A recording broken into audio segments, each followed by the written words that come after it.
Hello and welcome back. I am Shahabuddin, star academy centre. आज मैं आप लोगों के लिए 12th क्लास हिंदी का एक नया चैप्टर जो चैप्टर नंबर 7 है वो लेके आया हूँ। इस बार जो भी विद्यार्थी 12वीं का एग्ज़ाम देने वाले हैं और जो हिंदी रखे हुए हैं 100 मार्क्स हिंदी रखे हुए हैं, तो उसके लिए ये वीडियो उपयोगी साबित हो सकता है। और आप लोग इस वीडियो को अच्छी तरह से सुन लें और पढ़ लें ताकि आप लोग एग्ज़ाम में जाके लिख सकें। तो इससे पहले मैं आप लोगों को ये बता दूं, अगर आप लोग मेरे चैनल पे नए हैं तो सबसे पहले मेरे चैनल को सब्सक्राइब कर दें और साथ में बेल आइकन को भी दबा दें ताकि अगली वीडियो का नोटिफिकेशन सबसे पहले आपके मोबाइल पे हो। Thank you. तो हमारा चैप्टर स्टार्ट होता है। चैप्टर का नाम है ओ सदा नीरा। चैप्टर का नाम ओ सदा नीरा और इस चैप्टर को लिखा है जगदीश चंद्र माथुर। इस चैप्टर को किसने लिखा? जगदीश चंद्र माथुर। तो हर चैप्टर की तरह इस चैप्टर में भी हम लोग पहले बात करते हैं लेखक के बारे में कि लेखक का जन्म कहाँ हुआ, कब हुआ, इन सब के बारे में सबसे पहले हम लोग बात करते हैं। तो चलो स्टार्ट करते हैं कि जगदीश चंद्र माथुर का जन्म 16 जुलाई 1917 को शाहजहांपुर उत्तर प्रदेश में हुआ था। जगदीश चंद्र माथुर का जन्म 16 जुलाई 1917 को शाहजहांपुर उत्तर प्रदेश में हुआ था और इन्होंने एमए इंग्लिश ऑनर से किया था। यहाँ इन्होंने एमए की पढ़ाई की, वो भी किस ऑनर से? तो इंग्लिश ऑनर से की। और कहाँ से की? तो इलाहाबाद विश्वविद्यालय से, यानी कि इलाहाबाद यूनिवर्सिटी से इन्होंने एमए की पढ़ाई की। और 1914 में आईसीए की परीक्षा पास की और आईसीए की परीक्षा पास करने के बाद ये ट्रेनिंग के लिए अमेरिका चले गए। ट्रेनिंग के लिए कहाँ चले गए? अमेरिका चले गए और बाद में वो शिक्षा सचिव बन गए। यह है इसके हालात ज़िंदगी, जिसको हम लोग कहते हैं उर्दू में हालात ज़िंदगी और हिंदी में जीवनी। इनको बहुत सारे सम्मान भी मिले। इन्होंने बहुत सारी किताबें भी लिखे, इन्होंने बहुत सारी कहानियाँ भी लिखे। उन सभी बातों को हम ऑब्जेक्टिव में घिस लेंगे, नहीं तो यहाँ पर वीडियो हमारा लंबा बन जाएगा और समरी हमारा बहुत बड़ा बन जाएगा। इसलिए हम समरी को छोटा करने के लिए उन सभी बातों को ऑब्जेक्टिव में डाल दिए। तो अगर आप लोगों को ये ऑब्जेक्टिव भी चाहिए तो हमारे गूगल पे जाके स्टार एकेडमी सेंटर लिखिएगा, वहाँ से जाके हमारा पीडीएफ भी लोड कर सकते हैं आप लोग। अब स्टार्ट होता है निबंध का सारांश। पूछेगा कि ओ सदा नीरा क्या है? तो ओ सदा नीरा एक निबंध है। क्या है?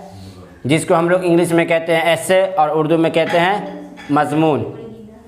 तो कह रहा है कि प्रस्तुत निबंध ओ सदा नीरा जगदीश चंद्र माथुर के द्वारा लिखी पुस्तक से ली गई है।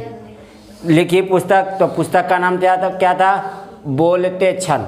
बोलते, यानी कि इन्होंने एक किताब लिखा था बोलते क्षण, उन्हीं में से ओ सदा नीरा बात को छांट के काट के लाया गया है, जो तुम्हारे सिलेबस में डाल दिया लिया गया है, जिसमें उन्होंने गंडक नदी, कौन सी नदी? गंडक नदी और उसके किनारे की संस्कृति और जीवन प्रवाह को दिखाया है।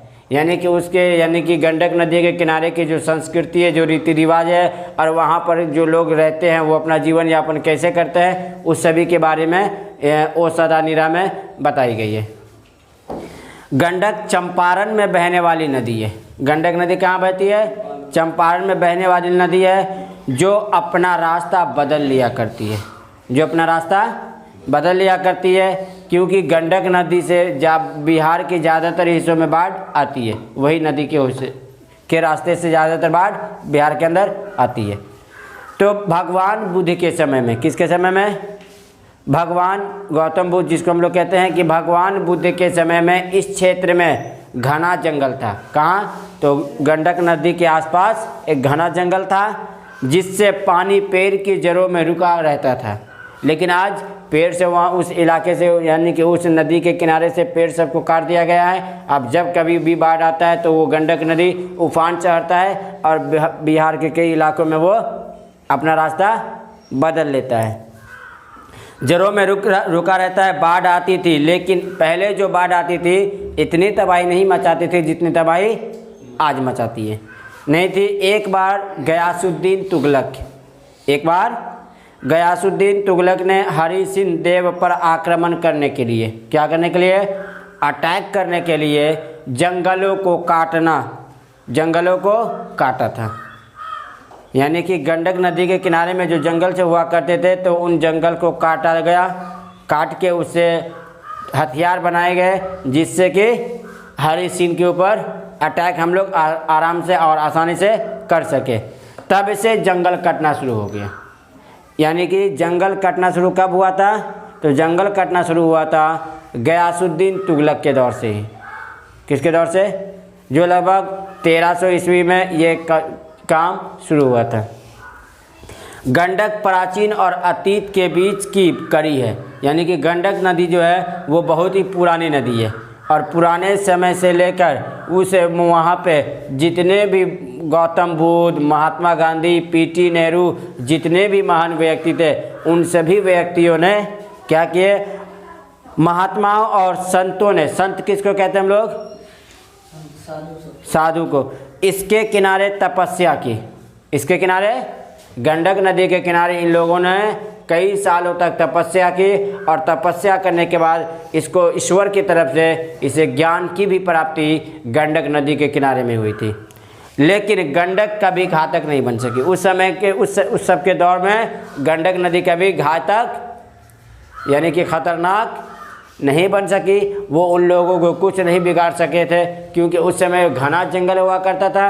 बारिश यानी कि उस नदी में जब उफान आता था तो उसमें का पानी जो है वहीं पर सिमट के रह जाता था, क्योंकि एकदम घना जंगल था और घने जंगल में पानी सिमट जाता था, पेड़ के जड़ों में ही जाके अटक जाता था। लेकिन जैसे जैसे वो दौर ख़त्म हुआ, गयासुद्दीन तुगलक ने हरि सिंह पर आक्रमण करने के लिए उस सभी पेड़ को कटवा दिए, और जब पेड़ कटवा दिए तब से पेड़ कटना शुरू हो गया।